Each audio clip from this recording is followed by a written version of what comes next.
Pernah gak sih lo ngalamin, lo jadi orang paling muda di dalam tim, dan lo bingung, gimana ya caranya gue bisa berguna buat orang-orang yang ada di sekitar gue?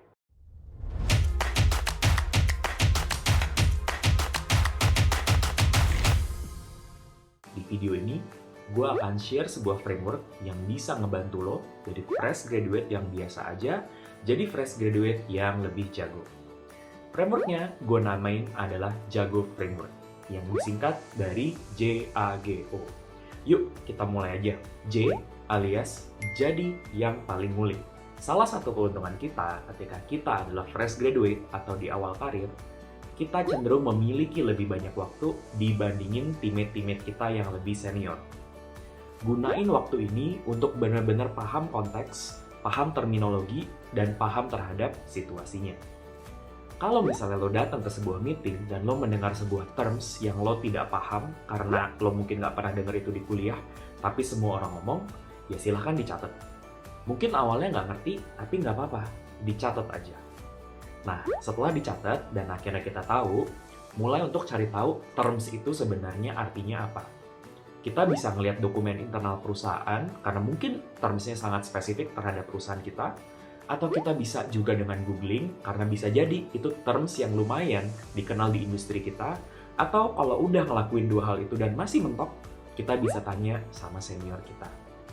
Setelah kita paham terms tersebut, sering-seringlah kita ucapkan di dalam meeting, sehingga kita juga bisa mengkalibrasi dan benar-benar memverifikasi kita paham nggak sih sama terms tersebut.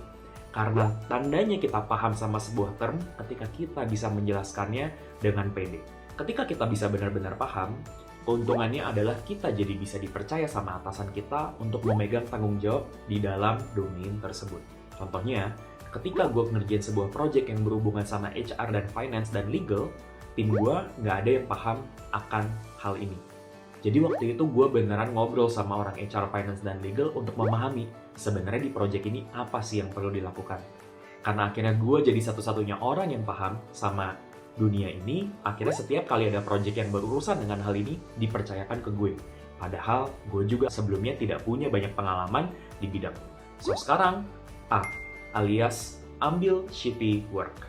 Shitty work adalah pekerjaan yang nggak mau dikerjakan sama teammate lo. Seringkali mereka nggak mau ngerjain ini karena mereka nggak suka atau mereka lagi nggak ada waktu.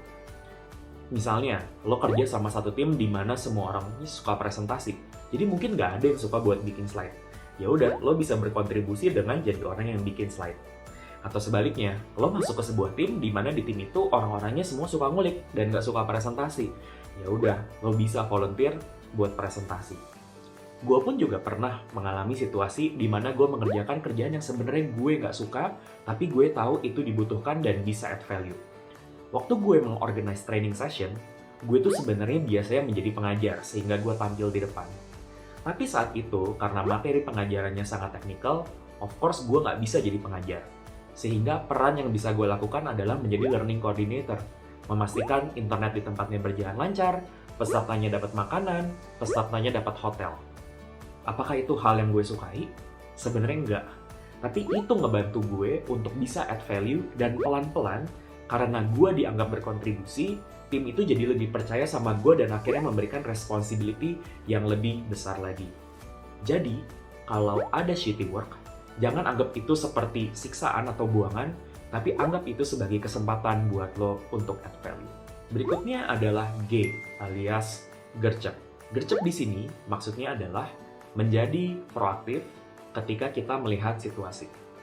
Misalnya, kita udah janji nih di dalam proyek kita akan mendeliver sesuatu dalam seminggu. Ketika 3 hari dari setelahnya, kita merasakan bahwa kayak tas ini bakal terlambat deh. Kita secara proaktif tuh ngabarin ke teammate kita yang lain bahwa, hey, di sini ada beberapa perubahan sehingga akhirnya deliverable ini akan terlambat. Jadilah proaktif untuk mengkomunikasikan hal tersebut sebelum tasnya benar-benar terlambat. Atau skenario lainnya adalah lo diminta untuk memimpin sebuah project dan orang-orang mulai nanya-nanya nih, kira-kira statusnya udah sampai di mana ya? Ketika udah ada orang yang nanya, itu artinya lo kurang gercep. Kalau bisa nih, set waktu secara berkala tentang project update.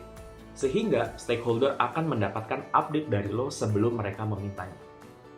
Selain itu, bentuk gercep lainnya adalah proaktif ketika kita melihat senior kita sedang kesulitan.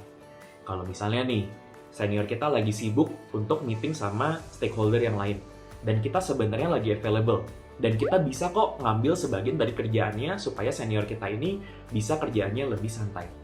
Tawarin aja bantuannya, sehingga kita menunjukkan bahwa kita tuh mau loh untuk membantu.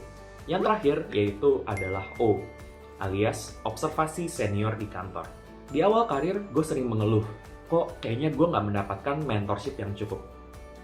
Mungkin karena pada saat itu, definisi mentorship buat gue adalah gue ngerjain sesuatu dan akan ada orang yang nyuapin gue dan ngasih tahu gue langkah step by step. Well, di tempat kerja realitanya berbeda. Karena orang-orang sibuk, maka kita yang perlu lebih proaktif untuk mengembangkan diri kita. Yuk, kalau misalnya kita datang ke dalam sebuah meeting dan kita ngelihat senior kita lagi mimpin meeting, perhatiin deh, gimana cara dia untuk membuka meeting, menyampaikan poin-poinnya, dan meyakinkan orang-orang di dalam meeting tersebut. Coba kita lihat mana yang efektif, mana yang kurang efektif. Atau kalau misalnya kita baru dapat email, dan emailnya tuh beautifully written banget. Yuk coba kita lihat dari komponen email tersebut, mana nih yang bisa kita tiru, dan yang sebaiknya kita nggak tiru. Setelah melakukan observasi tersebut, tanya sama senior tersebut. Seringkali mereka suka banget ditanya, terutama kalau lo udah melakukan analisis terlebih dahulu. Di salah satu kasus, gue pernah reach out ke salah seorang senior project manager di kantor gue dan nanya, "Kak, gue ngeliat lo mimpin sebuah meeting yang isinya 30 orang yang technical semua, sedangkan kan lo seperti gue nggak punya background technical. Kira-kira apa nih Kak rahasianya gitu yang lo lakukan di dalam meeting tersebut?" Dan dia ngasih gue beberapa tips, dan jujur, tips dari dia jauh lebih relevan dibandingin tips-tips yang gue pelajari di internet karena tipsnya sangat tailored terhadap konteks gue. Jadi jangan lupa observasi. Last but not least, ada O yang satu lagi, yaitu adalah always have an opinion. Seringkali kita menahan opini kita karena kita kira bahwa gue kan fresh graduate, gue tahu apa dibandingin orang-orang yang lain. Well, kita kira bahwa kita harus experience terlebih dahulu, baru kita boleh punya opini. Sebenarnya itu dibalik, karena justru dengan kita sering memberikan opini, pelan-pelan kita bisa melatih opini mana yang bagus dan mana yang kurang bagus. Dari situ barulah kita bisa memilih untuk memilih opini yang bagus. Tapi di awal karir, setiap ada kesempatan, yuk kita coba beropini. Misalnya, ketika di dalam meeting, terutama meeting yang misalnya grup kecil, yuk biasain untuk berkontribusi. Baik misalnya cuma ngomong satu hal atau bertanya satu hal. Setelah meeting, selalu punya opini terhadap apa yang bagus dari meeting tersebut, apa yang kurang, dan apa action itemnya. Sehingga ketika kita tiba-tiba ditanya sama manajer kita punya jawabannya. Even ketika kita punya masalah, dan kita sharing masalah tersebut sama atasan, selalu punya opini menurut kita solusinya seperti apa. Bener sih, manajer kita mungkin lebih tahu dan dia yang punya otoritas buat memilih solusi mana yang tepat. Tapi ketika kita menunjukkan bahwa kita mau berpikir dan mau beropini, ini membantu kita banget untuk membangun kredibilitas di mata mereka. So itu dia Jago Framework yang bisa ngebantu lo untuk jadi lebih jago. Kalau lo pengen framework lainnya yang ngebantu lo untuk thrive di tempat kerja, lo boleh cek 2 video ini. See you next time!